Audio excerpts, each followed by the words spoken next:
एक ऐसा सवाल जो शायद आपके और पूरी दुनिया के इंसानों के ज़हन में कभी ना कभी जरूर आया होगा। क्या वाकई कोई खुदा है या ये सब कुछ खुद ब खुद चल रहा है? क्या कोई रब है?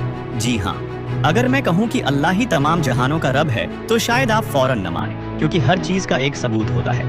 इसीलिए अल्लाह ने अपने प्यारे नबियों और पैगंबरों को दुनिया में भेजा और आखिर में हजरत मोहम्मद को आखिरी नबी बनाकर भेजा, जिन पर अल्लाह ने एक अजीम किताब नाजिल की जिसे कुरान मजीद कहते हैं। कुरान मजीद एक जिंदा मौजिज़ा है जिसमें तमाम जहानों का निज़ाम, इल्म और हदायत मौजूद है। ये किताब 1400 साल पहले नाजिल हुई, लेकिन उसमें ऐसी ऐसी बातें बयान की गई जो आज के साइंसदान अरबों डॉलर और जदीद टेक्नोलॉजी इस्तेमाल करके दरियाफत कर रहे हैं, और ऐसी पेशगोइयां की गई जो आज पूरी हो रही हैं। आज हम कुरान मजीद के उन पहलुओं पर बात करेंगे जिन पर साइंस भी हैरान है। अस्सलाम वालेकुम, वेलकम टू माय सिस्टम।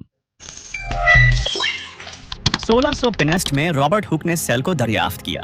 फिर 1900 में साइंसदानों ने जाना कि सेल का ज्यादातर हिस्सा पानी पर मुश्तमिल होता है। तकरीबन 70% या उससे भी ज्यादा मॉडर्न माइक्रोबायोलॉजी में ये साबित किया कि डीएनए की रेप्लिकेशन, प्रोटीन की सिंथेसिस, एटीपी की फॉर्मेशन, ये सब पानी के बगैर मुमकिन ही नहीं। साइंसदानों ने बेशुमार तजर्बात और मुशाहदात के बाद ये जाना कि हर जानदार के जिस्म के लिए पानी निहायत जरूरी है, लेकिन कुरान मजीद ने ये हकीकत सदियों पहले बयान कर दी थी। सूरह अल-अनबिया आयत नंबर 30 में अल्लाह फरमाते हैं, और हमने हर जिंदा 30 चीज को पानी से पैदा किया।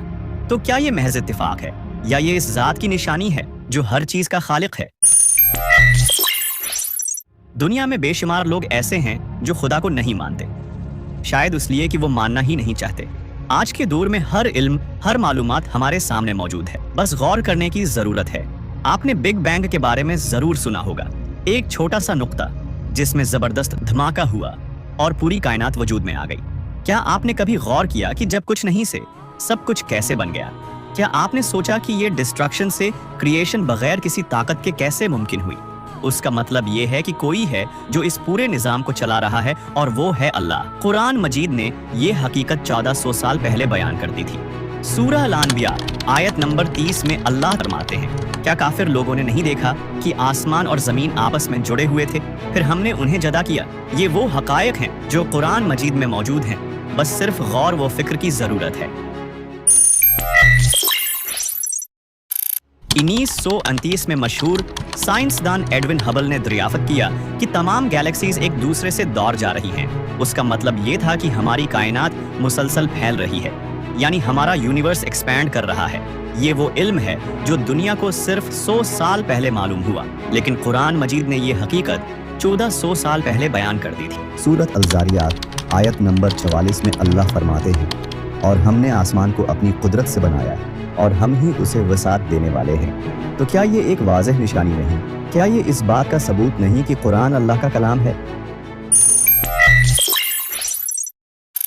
दुनिया भर के साइंसदानों ने ये जाना कि लोहा आयरन जमीन की पैदावार नहीं है, बल्कि ये खला से एक एस्टेरॉयड के जरिए जमीन पर आया, लेकिन कुरान ने ये हकीकत पहले ही बयान कर दी थी। सूरत अल-हदीद आयत नंबर 25 में अल्लाह फरमाते हैं, और हमने लोहा उतारा जिसमें सख्त कुव्वत है और लोगों के लिए फायदे हैं। तो अब भी शक की कोई गुंजाइश बाकी है?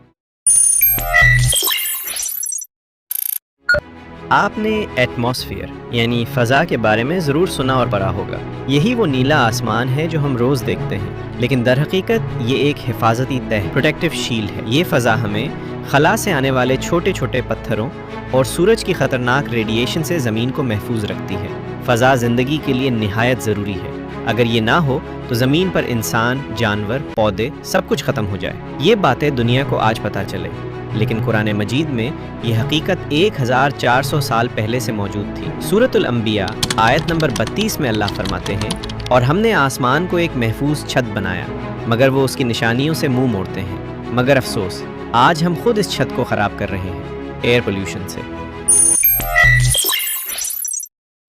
क्या आपने कभी सोचा कि जिसने कैलेंडर या घड़ी बनाई उसे कैसे मालूम हुआ कि वक्त क्या हो रहा है? आज का मॉडर्न कैलेंडर साल, महीने, दिन सब कुछ सूरज और चांद की हरकत पर मबनी है। चांद के मुख्तलिफ मराहिल हर महीने है बदलते हैं। सूरज की हरकत से मौसम और साल का हिसाब लगाया जाता है। यही वो निज़ाम है जिस पर दुनिया के तमाम क्लॉक एंड कैलेंडर सिस्टम कायम है। लेकिन अल्लाह ने ये इल्म कुरान में पहले ही बयान कर दिया था। सूरत यूनुस आयत नंबर 5 में अल्लाह फरमाते हैं, वही अल्लाह है जिसने सूरज को चमकता हुआ और चांद को नूरानी बनाया और उसके लिए मंजिलें मुकर्रर की ताकि तुम सालों की गिनती और हिसाब मालूम कर सको। अल्लाह ताला ने ये सब कुछ बेमकसद नहीं बनाया, बल्कि ये सब निशानियों के तौर पर हमारे लिए है। वो ये दलाइल उन लोगों के लिए वाज़ह करता है जो अक्ल रखते हैं। तो क्या ये इल्म काफ़ी नहीं? क्या ये निशानियाँ इस बात का सबूत नहीं कि कुरान एक जिंदा मौजज़ा है? साइंस ने हमें बताया कि चांद जमीन के गिरद चक्कर लगाता है, जमीन सूरज के गर्द गर्दिश करती है, और फिर ये भी मालूम हुआ कि सूरज भी हरकत में है। वो हमारी मिल्क वे गैलेक्सी के सेंटर में मौजूद सुपर मैसिव ब्लैक होल के गिरद चक्कर लगा रहा है। यानी ये सब उजरामे फल्की अपने अपने मदार में मुसलसल हरकत में हैं, न रखते हैं, न अपना रास्ता बदलते हैं। ये इल्म साइंस को हालिया सदियों में हासिल हुआ, लेकिन कुरान मजीद ने ये हकीकत 1400 साल पहले बयान कर दी थी।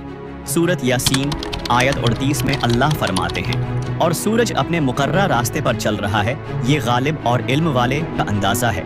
और मजीद वजाहत सूरत अल-अनबिया आयत 33 में फरमाते हैं, और वही है जिसने रात और दिन, सूरज और चांद को पैदा किया, सब अपने अपने मदार में तैर रहे हैं। क्या ये वही इल्म नहीं जो आज की साइंस हमें बता रही है? लेकिन कुरान ने ये सब सदियों पहले बयान कर दिया।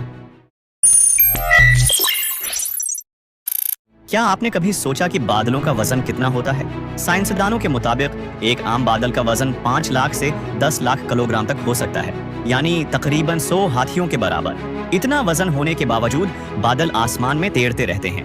क्यों? क्योंकि बादलों में मौजूद पानी इंतहाई बारीक कतरों की शक्ल में होता है।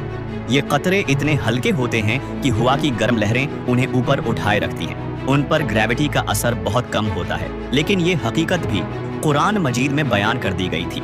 सूरत रात आयत 12 में अल्लाह फरमाते हैं, वही है जो तुम्हें खौफ और उम्मीद दिलाने के लिए बजली दिखाता है और भारी बादल पैदा करता है। ये वो इल्म है जो आज की साइंस ने बड़ी मेहनत से हासिल किया, लेकिन कुरान ने हमें पहले ही बता दिया। दोस्तों, आज हमने देखा कि कुरान मजीद सिर्फ हदायत की किताब ही नहीं, बल्कि एक ऐसी रोशनी है जो हमें कायनात के राजों की समझ भी देती है। बस सिर्फ गौर-व-फिक्र करने की जरूरत है। वो हकायक जिन्हें साइंस आज खोज रही है, कुरान ने 1400 साल पहले बयान कर दिए थे। नबी करीम पर कुरान मजीद नाजिल हुई। आपने ही सोचा नहीं कि ये कैसे मुमकिन है? एक ऐसा शख्स न किसी साइंसदान से मिला, वो इन सच्चाइयों को बयान करे। ये सब निशानियां उनको अल्लाह ने बताएं। सोचिए, क्या ये इंसान का कलाम हो सकता है? यकीनन नहीं। ये अल्लाह का कलाम है। तो आइए कुरान से जुड़ें, उसे समझें और दुनिया को बताएं कि साइंस और ईमान एक दूसरे के दुश्मन नहीं, बल्कि कुरान सच्चाई का सबसे बड़ा सबूत है। वीडियो को शेयर करें, शायद ये वीडियो इस इंसान के पास पहुंच जाए जो नहीं मानता, और वो मानने लगे तो उसका इज्र अल्लाह आपको देगा। अगर आपको वीडियो पसंद आई हो तो लाइक करें ताकि ये पैगाम हर इंसान तक पहुंचे। और अगर आप कुरान मजीद की साइंटिफिक आयात के बारे में जानते हैं तो कमेंट में बताएं ताकि उसको भी लोगों तक पहुंचाया जाए। अब ये सवाल इन लोगों से जो खुदा को नहीं मानते, क्या खुदा वाकई मौजूद है? इस सवाल का जवाब आपको आपका दिल और दिमाग जरूर देगा। अल्लाह तो हर फितने से, हर आफत से, हर अजाब से हमारी हिफाजत फरमाना। आमीन। अल्लाह हाफिज।